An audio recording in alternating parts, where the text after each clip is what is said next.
Welcome back to some more World and Economica. So let's continue reading. Hagana and I went to a nearby bakery and each bought some rolls and drinks. We then went back to the tunnel to the sixth outer section. Obviously, it was wonderful weather again today, and gazing leisurely at the scenery while eating was nice. I had suggested we eat with Chris because it was too embarrassing to eat with just Hagana, or whatever the grammar is, but Chris was nowhere to be found. Oh well, eventually she'll come. I couldn't wait to get to the church to eat, and I couldn't really tell Hagana to go home first. Character goes like Chris. I know certain first names are usually unisex, and I couldn't really tell Hagana to go home first. Settling my bag on my back, I jumped at the tree like I normally did, kicking it with my foot and landing on top of the tunnel. Oh well, let's eat. I sat down impatiently and prepared to dig into the sandwich wrapped in recycled paper. What stopped me was how Hagana was looking up angrily from the middle of the street. I can't get up. Come to think of it, Hagana had totally gotten used to the lunar gravity and thus had a weak body. It was annoying, but I couldn't just ignore her. I jumped down from the tunnel, sandwich in hand, and took a big bite. Munch with things. Hagana came over and held out her bag of food. Your bag, too. She hesitated, but reluctantly gave it to me. I took those things in my other hand, and while I was at it, took another bite of my sandwich. Now, Munch, sit on my left arm. Eh? Come on. I knelt down and took another bite of the sandwich in my right hand. I held on my left arm out like a tree branch while holding her bag. Hagana looked at my arm twice thoroughly and finally, after realizing I meant it, sat down on my arm. Getting close to her, I could tell she was a bit dusty, but her sweet scent tickled my nose. Grab onto my head or whatever, but don't strangle me. What are... Before she could finish, I stood up. Hagana stopped talking and clutched at my head reflexively. And... Of course, I couldn't use the tree to jump up, so I took a longer route. I headed to the cliff face and jumped from tree root to rock to another root and then to a branch. After that, I finally landed on top of the tunnel exit. At every jump, Hagana was making a tiny scream-like noise.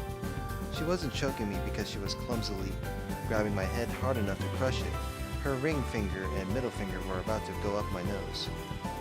But thanks to her holding on so tightly, the area behind my left ear felt something soft. It looked like nothing was there, but apparently there was. Hey, how long do you plan on grabbing on? When I spoke, Hagana finally came to herself. The way she suddenly let go, she apparently had forgotten that she was sitting on my arm. What? She lost her balance and was about to fall backwards. Sighing to myself, I held the sandwich from my right hand in my mouth and reached out to pull her back. You've just got no sense of coordination, do you? I can't say I do. With her hair still in disarray, Hagana spoke warily. Here, your bread and bag.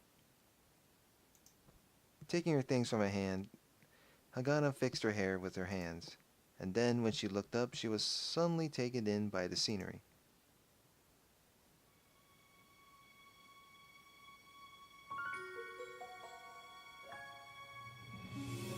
Wow.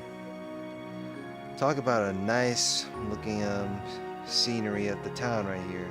Look at that. Amazing. Standing at the top of the tunnel, she murmured, apparently forgetting about her hair. Feeling a bit proud, I sat down and went at the sandwich. Haha, nice freaking grammar. This is the best view that I know. Plus, there's no one around. Do you always eat here? Apparently, she finally came back from admiring the view. She was looking down at me when she asked. Nope, but once in a while I'd come. You can see Newton City from here after all, and it's great for thinking. Hagana looked once more at the scenery, squinted and nodded slowly. Chris said that she'd think about problems here often. Too bad you can't get up here. At that, Hagana's lips tightened, and after finally sitting down, she spoke. We should have brought chairs. Haha, how tacky. It's more logical that way. It sounded a bit like she was just being petty, but it also sounded like she was serious. And since it's Hagana, I wouldn't put it past her to bring a ladder here. Just imagining that, I chuckled. But, hmm? As I was about to put some vegetables that fell out on my sandwich in my mouth, Hagana spoke. It's a wonderful view.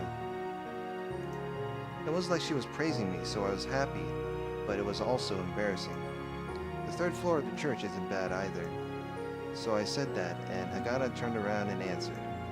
The view here is totally different. Well, that was obvious. Plus, it reminds me of another view I know. Eh? When I asked back, she was looking at the view with distant eyes. Her face didn't have the usual sharpness to it, but it also wasn't a peaceful one. Homesickness. When that word occurred to me, Hagana's eyes had returned to her sandwich.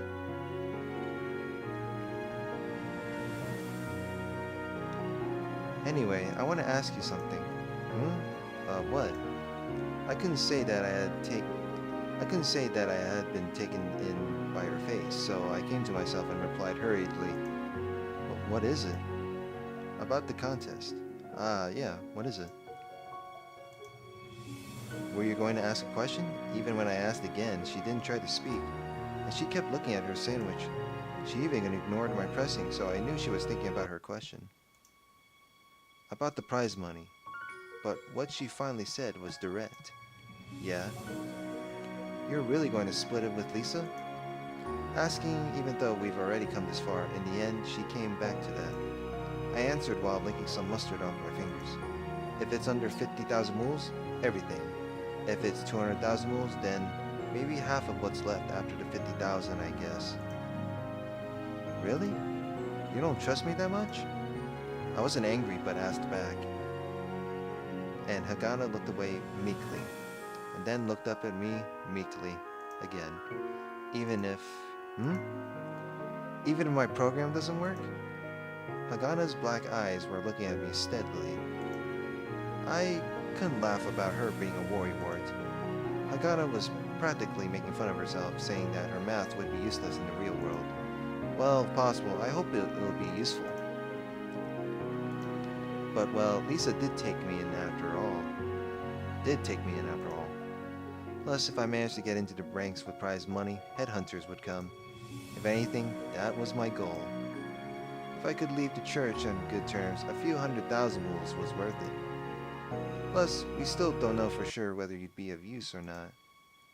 When I spoke, Hagana was seriously looking at me with an unexpected expression.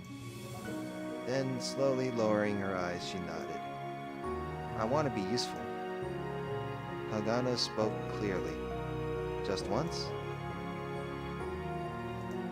When I spoke, Hagana suddenly raised her head. And when she saw that I had on a smirk, her brows furrowed almost audibly and glared at me. I'm joking, man. Shut up. Surprisingly, she came back with a childish retort, and my mood got even better. But anyone, not just Hagana, would have hated not being useful. I just looked at the wide scene before us and spoke. Well, hopefully it'll work out. Hagana had been nibbling quietly on her sandwich, but I felt her eyes look up. She also looked at the view and nodded slowly. The world seemed to be enjoying itself peacefully. I hoped that the people who crossed paths with me could do the same. A short while before, I only thought about gambling, and thinking about this stuff was out of character. If I could get first in the contest, I'd get a prize of 200,000 moles and also be headhunted by a Schrödinger's street. Just thinking about that would make me uneasy with excitement. Honestly speaking, I was hoping that Hagana's program would be useful. However, I've never had luck with that kind of investing magic, and I didn't know its real value. I finished eating the last of my sandwich and lay back. A little bit later, there was the sound of steps on the rocks, and Chris appeared carrying lots of stuff.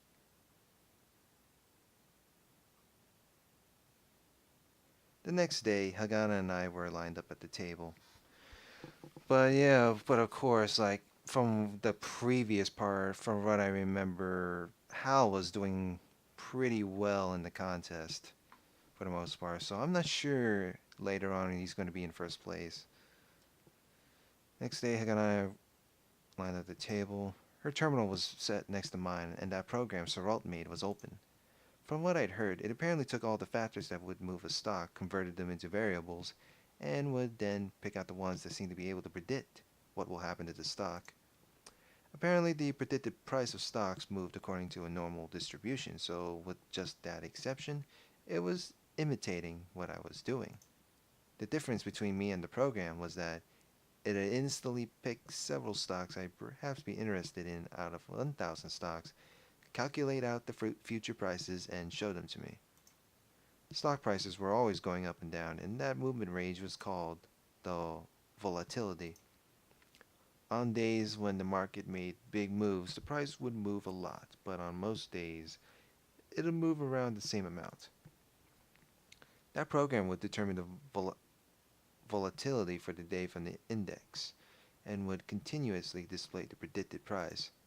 I'd looked at the stocks that Hagana's program would pick out, and opened up the ones that looked useful.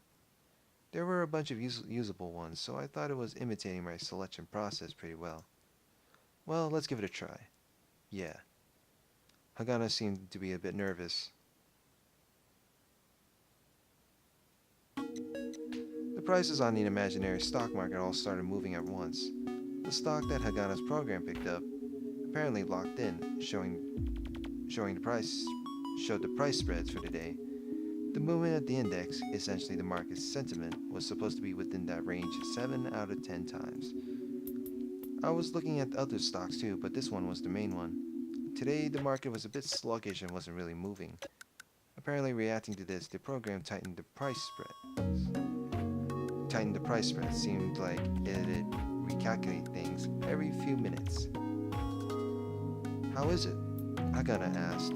I hunched my shoulders and stared at the price. It was continuing to inch its way down. The buyers just weren't coming in. My gut feeling was that it wasn't time to move. This price here was the bottom, was it? Yes, after adjustments, this price is one standard deviation away. I don't really understand, but apparently that's what it was. However, the sentiment was something you get by looking at the movements of many stocks and shoving any info that might seem relevant in your head. All the while chasing numbers until your eyes spun and finally getting it at the end. Was this something math could encompass? I kept getting more suspicious. The reason was because before the market even opened, it showed the upper and lower bounds as if it knew what was going to happen today already. And the stock we were looking at, the bottom was supposed to be 732 mules, and it was at 738. It opened at 745 mules, so it was down exactly 1%. Dropping 1% was like a sneeze.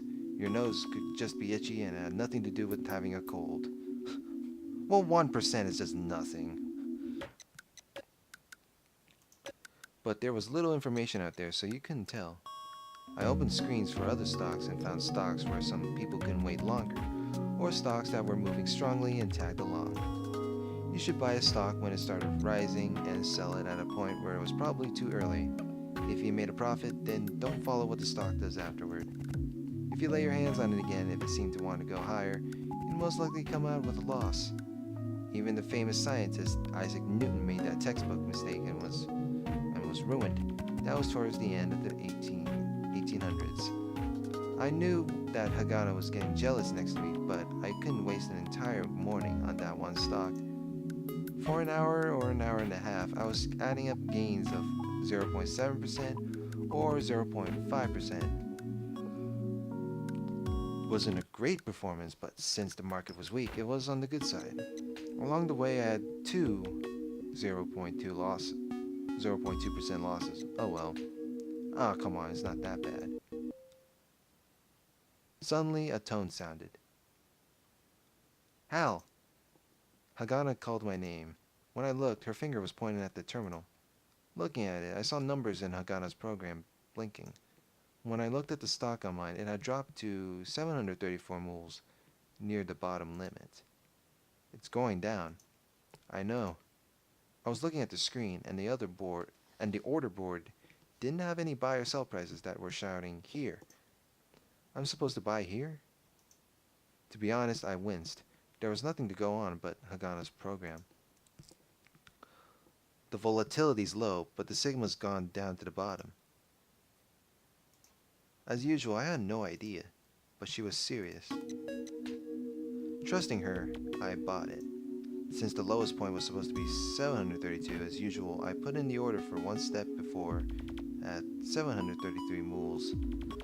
The stock hung a bit at 735 mules, then there was a larger sell order and it fell down to 734 and then to 733 quickly. My order executed and the stock stopped there for a moment. My order executed and the stock stopped there for a moment. However, in this situation, everyone would want to hold back and the margin sellers would be coming to sell.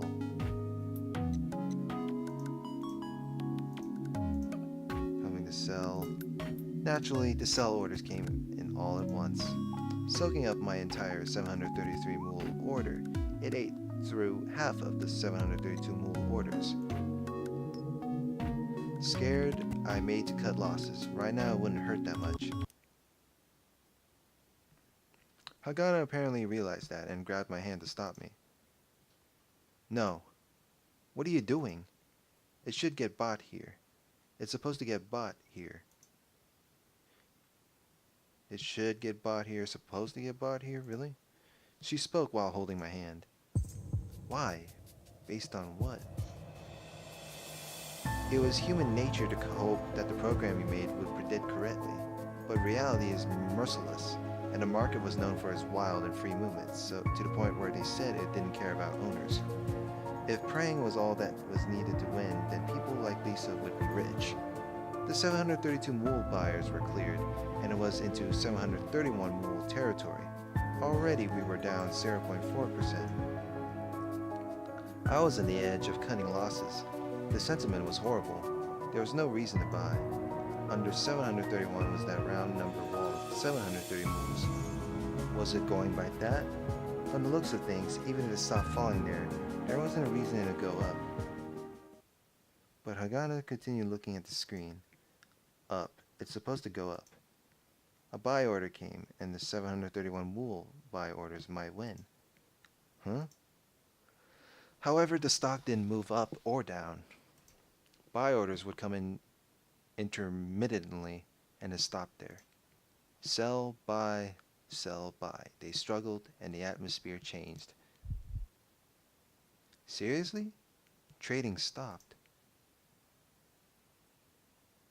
Go up. Exactly when Hagana whispered. What? A bunch of buys up to 732 mules. Well, not 732, 733 mules came in. The sellers seemed to have a hiccup, and trading stopped.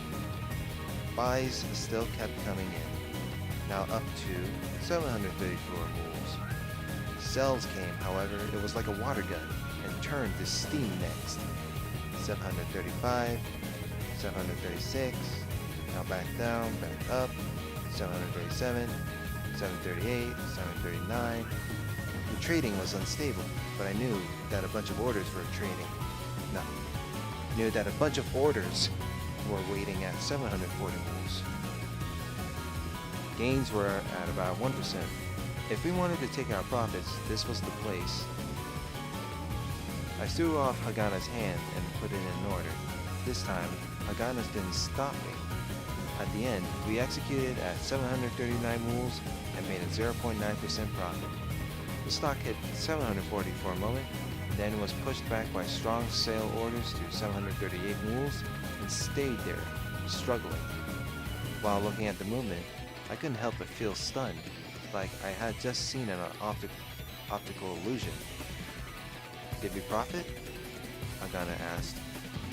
I suppose. You suppose? When she asked again, I corrected myself. 0.9%. Hagana didn't seem to know whether that was big or small, so she frowned a bit, but didn't seem upset. At least she nodded in satisfaction at having profited. But I just didn't understand. What did based its judgment on. When I looked at Hagana, she looked back at me. Self-fulfilling prophecy. Then Hagana spoke. What? The same as chart analysis. While I was calculating different graphs, I came to realize that there were a bunch of people trading the same way. While putting these big words together, Hagana looked directly into my eyes. In those black eyes, there was confidence. The range of price movements were extremely limited. They are much more systematic than what comes out of a random number generator. It's proof that the road's been paved by someone. Paved? Hagana frowned. However, after closing her eyes, she explained. Concepts used in statistics are the same for everyone. So if everyone wanted to calculate things, then everyone would come to similar prices. It's just a difference in how you weight the prices. When that happens, everyone would think that this price would be the bottom around here. Other people calculating would know too. That's why it'll be bought at 732, and when it's bought, everyone would know that their calculations were correct and would confidently buy, so it'll go up. Then the people who don't have as much confidence, they'd buy too. Get it? She asked if I got it. She asked if I got it, but my head was about to explode. But I think I got the general idea. So, you're saying that everyone's predicting the same thing? Yes. Being told that clearly, I wanted to say that was crazy, but the price moved exactly as she had predicted. You could ignore how it dropped below 732 moves for an instant. More important was how the program automatically calculated that. But there's things I can't do, such as... Hagana looked at me, then the screen. She looked down, maybe out of frustration. I don't know when to sell. Even if I know the price range, I don't know when it would hold or go up, and if it goes up, where it would go. Hagana looked up at me. You wouldn't know that, right? There was a pause from the sentiment. Don't make fun of the sentiment. I'm not, it's true. Hagana snapped her eyes back to the screen, but in her profile I saw that the tiniest hint of friendliness. Oh well, you won the first battle, but what about the next? The list is here. Fiddling with her terminal, the list of stocks came up again. Looking at the volume, closing, and the price movements up until now, I picked out 3. Looking at Hagana by my side, I saw her looking at those 3 names without expression. And then she looked at me. Go profit. That was all from the princess, but an extremely smart princess. Your wish is my command. And like a knight, I rode off to the battlefield. Great. On the screen, the numbers stopped moving. It was 5 in the evening. In the end, we won so much it was silly. 19 wins to 2 losses. Those 2 were from when I traded something other than what Hagana's program said. Essentially a perfect record. We were up 17%. Hagana was trading with me and had been too afraid to plow everything in, so we were up to 1.2 million mools. If we had thrown in all the margin available for trading, we could have earned 4 million mools in total. Good old strategizing. This thing is amazing. Looking at the numbers glowing in the program on her terminal, I spoke.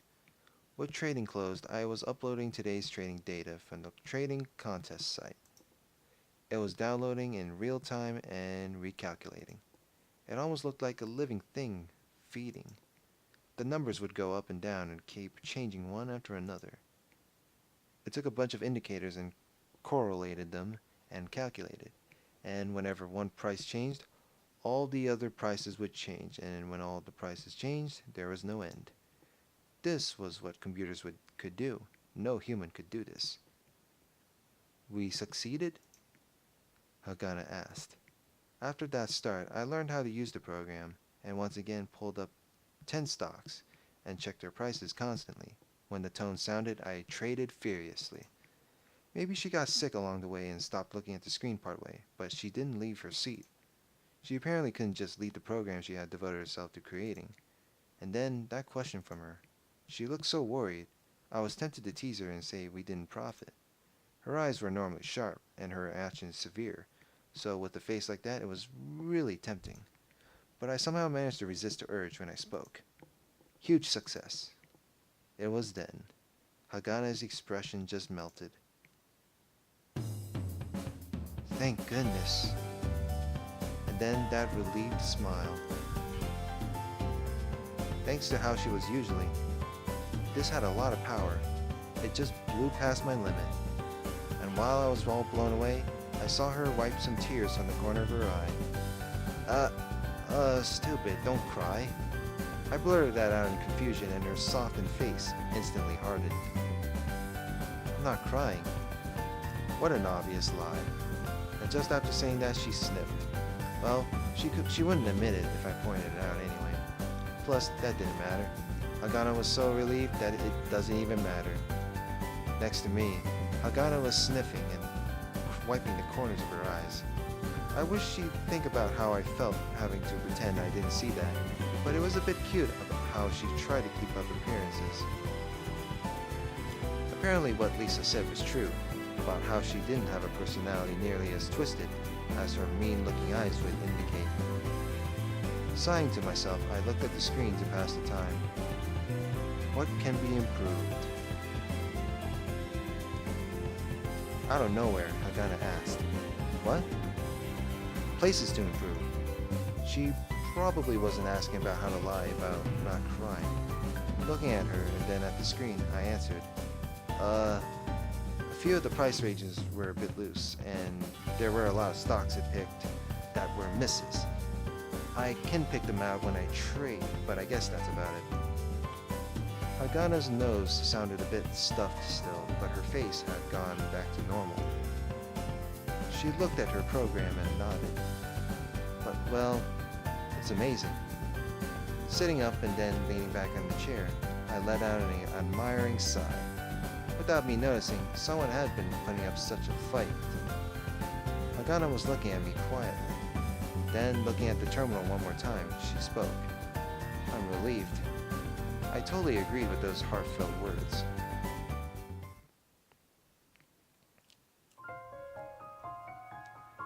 Afterwards, Hagana was nodding off by dinner time. When she dropped a spring roll, Lisa took Hagana's chopsticks away gently. Hagana resisted childishly for an instant, but quickly her eyelids drooped and she fell asleep. Really now. Even though she said that, she seemed happy in a way. For now, she got Hagana to stand up somehow, then picked her up with both arms. Since Hagana was slender, Lisa was able to hold Hagana completely in her arms. Lisa wobbled a bit, but managed to carry Hagana into her room. It took quite a while, so she probably changed Hagana's clothes too. Recently, she's been staying up all late into the night. Oh? You didn't notice? Nope, when I fall asleep I don't wake up. Ah, how nice. I wake up quite easily. You probably don't exercise though. When I said that, Lisa fell silent and glanced down. Where she looked, to preserve Lisa's good name, I pretended not to see. I wonder if it is exercise. No, wait, we're not talking about that. What? So, in the end, how was it? How was it? How was what? I munched on the spring roll Hagana had dropped. Hagana's program thing. Ah, it was a huge success. Maybe we can aim for the top prize. I said it as I was scooping up rice. Hagana didn't really eat much, but she seemed to like Chinese food and always wanted to make sure everyone got the same portions. With her down for the count, I guess the rest was mine. When I reached out for some steamed dumplings, Lisa hit me. There won't be any for her tomorrow morning. Don't make that face. So, a huge success, really? Damn it. Yeah, it's true. Oh? And so the rush of relief. Lisa spoke while looking towards Hagana's room. Then she turned to me and put her own dumpling on my plate. I didn't mean for you to give me yours. Always the stubborn one. Lisa sighed and hunched her shoulders. But I see. That's good. Lisa had a kind of relieved, quiet smile on her face. She stirred the small bowl of soup by her hand with a piece of lotus root. I had a feeling that it wasn't because the program was working and was making money. With my chopsticks still in my mouth, I stared at Lisa a bit, but then she suddenly raised her head. Holding chopsticks in your mouth isn't polite. Oh, shut up. Swearing, I moved some stir-fry to my plate. While I was stirring up that well-seasoned dish, I knew Lisa was looking at me and smiling. But I wanted to pretend like I didn't see, and Lisa kept looking at me until I put my plate down on the table. Setting my plate down, I tried my very best to glare at Lisa. What? However, all Lisa did was tilt her head slightly. Grown woman. It was embarrassing and frustrating, but even so, I didn't hate it. That really pisses me off.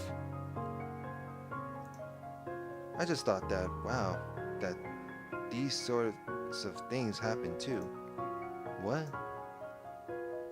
Good coincidences. With just that, I had a feeling I understood what she was saying. Well, no, you've done all that you possibly could after all. Being told that straight to my face, it felt like I was being made fun of. Drinking the soup, I hid my mouth. Not particularly. Lisa laughed and took a slow, deep breath. If you weren't around, what would have happened to us, I wonder? Not Hagana alone, or Lisa alone, but the two of them together. If I weren't around, what would have happened to them in the church?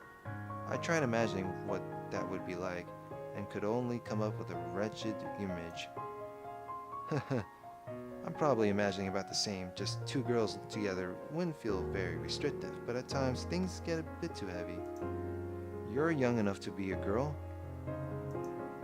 When I muttered that, Lisa glared at me with a smile. Jeez. You don't like it, so I don't say, but really, I feel so thankful I almost don't even know what to say. There was that selling the books thing, but there was just nothing I could do about Hagana. I just couldn't find a serious way to answer Lisa's words. And you're saying it right now. Words are difficult things, aren't they? Lisa said cheerfully. Even I could tell that she did it to brighten the mood for my sake. Lisa had really been in a dangerous situation. If she were the type of adult I hated, she would have fawned more or been stubborn and turned my suggestion down. But Lisa just accepted quickly and didn't even try to push things onto me. Even though I knew that I looked like a useless blockhead, she didn't even cut in much when I was dealing with Hagana. At home, in the fields, almost nothing could be done alone. Every day someone got help from someone, and that was natural. There, I saw over and over how great adults behaved. There, I learned to keep thanks to a minimum, to not try to give ineffective help, and staying still was the hardest thing for those being helped. For those helping, I knew they felt more at ease that way. Lisa was being a perfect example of that. However, I also knew that those who were receiving help also felt more at ease if something were requested of them by way of thanks, especially if they felt thankful. That was why I hesitated, and after my hesitation subsided, I finally spoke. Are you going to do something for me in thanks? I tried to speak gruffly, but was so nervous I stuttered. That might have been partly why Lisa's eyes popped at me. You'd let me? And she asked that back. You seemed like you'd hate it, so I've been holding back, but... Lisa spoke while giving a bit of a troubled laugh. Modesty, self-control, disgusting generosity. I gave Lisa a furtive glance and spoke. For example? That's right. Like a feast or something? Aren't you broke? Uh, Cooking is pure feelings. What about you then? Is there something that I can do? Don't hold back and let me know. Saying that, she straightened up. Unlike Hagana, her shapely bust clearly affected the shape of her clothes. In my head, there was that phrase that had been spinning around. Just one phrase, but I didn't have the courage to speak it. Ah, then Lisa said that and put her hand to her mouth.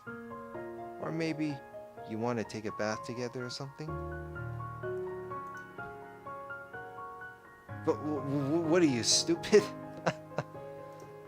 I knew that my face was bright red, but it wasn't like I didn't have ulterior motives, so I objected as strongly as I could.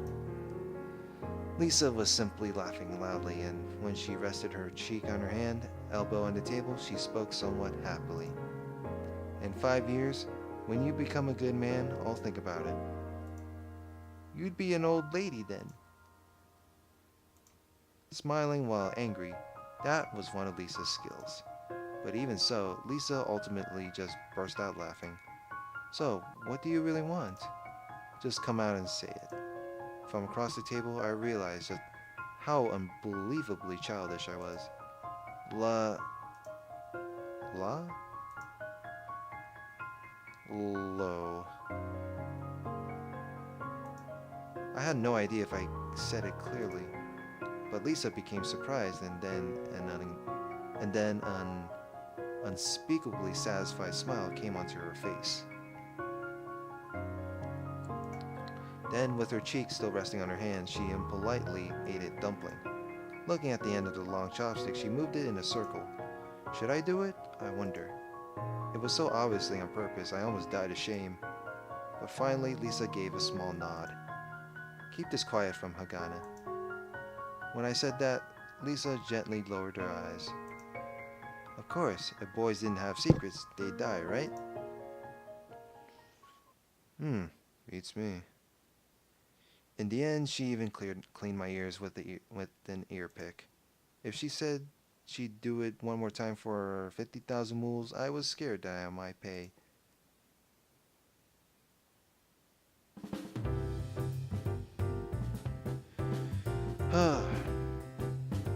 Time to end this here for now. So next part, let's figure out the next day will be like for when it comes to the stock market and how it's gonna go.